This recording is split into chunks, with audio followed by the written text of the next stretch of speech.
Expression ఏంటి అంటే సుహాస్ వస్తే గనక హిట్ కొట్టి వెళ్తారు అని చెప్పేసి. సో అంత నమ్మకం, అంత ఎక్స్పెక్టేషన్స్.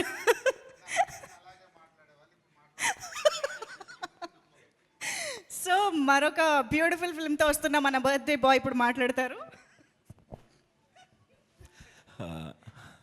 ఈవెంట్కి వచ్చిన మీడియా వాళ్ళందరికీ థ్యాంక్స్ అండి వచ్చినందుకు.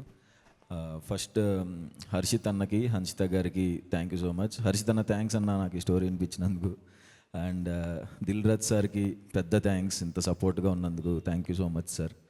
అండ్ మా డైరెక్టర్ సందీప్ రెడ్డి గారు నా ఫేవరెట్, నా డైరెక్టరే. ఆయన చాలా మర్చిపోలేని సినిమా ఇచ్చారు నాకు, జీవితంలో మర్చిపోలేని cinema. And thank you. And సంగీత్న మా హీరోయిన్ అందరికీ నచ్చేస్తుందండి సినిమా చూసిన తర్వాత. అండ్ కేకే అన్న థ్యాంక్స్ అన్న, సూపర్ లిరిక్స్ ఇచ్చారు. విజయబుల్గా నేను బ్రో, థ్యాంక్స్ బ్రో. మన గదులు ఇవి ఇరుకువే కానీ మన మనసులు కావే ఆ లిరిక్ దానికి. మొన్న వరలక్ష్మి వ్రతం ఈవెంట్కి వెళ్ళినప్పుడు ఒక పెద్ద ఆవిడ వచ్చి సుహాస్ గారు మా గదులు ఇరుకు కానీ మా మనసులు కాదండి అని. సాంగ్ రిలీజ్ అవ్వలేదు అప్పటికి. నాకు యాస్టేజ్ లిరిక్ ఉందండి అన్న, ఆవిడ నమ్మలేదు. ఇప్పుడు నమ్మండి అమ్మ. థ్యాంక్ యూ సో మచ్ అండి. Thank you. Thank you so much Suhas గారు. అండ్ ఎస్, ఇప్పుడు ద జనక ఆఫ్ దిల్ రాజు ప్రొడక్షన్స్ దిల్ రాజు గారు మాట్లాడతారు. అందరికి నమస్కారం.